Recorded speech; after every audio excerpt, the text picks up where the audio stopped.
अस्सलाम वालेकुम जी, क्या हाल चाल है। उम्मीद है कि आप लोग खैर खैरियत से होंगे। तो मैं इस वक्त मौजूद हूँ जी प्रॉपर कागान वैली में। तो ये सामने देख सकते हैं, ये कागान वैली का एक खूबसूरत गांव है जिसको लड़ी बोला जाता है। इस गांव का नाम लड़ी है। तो ये खूबसूरत हाट बने हुए हैं जी मेन रोड के ऊपर ही। और ये दरिया कन्हार और ये जंगल बहुत ही प्यारा और दिलकश नज़ारा है जी। ये लड़ी गांव का लिंक रोड है। और ये सामने चाइना वालों को ने काम लगाया हुआ है, पता नहीं क्या बनाते हैं। ये सामने बेला गांव है जी।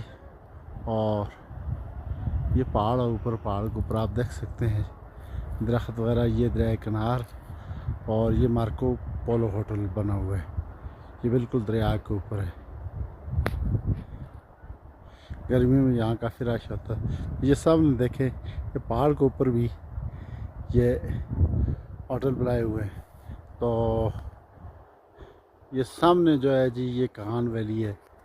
ये आप देख सकते हैं, ये कागान वैली का बाज़ार लगता है साथ। तो ये है जी कागान वैली का खूबसूरत नज़ारा। तो उम्मीद है कि मेरी ये वीडियो आप लोगों को पसंद आई होगी। अगर पसंद आए तो लाइक और कमेंट ज़रूर कर दिया करें, ताकि आपके एक कमेंट और लाइक से हमारी हौसला अफजाई हो जाती है। तो मिलेंगे एक और नेक्स्ट वीडियो के साथ। दुआ में याद रखना, अल्लाह नेगबान।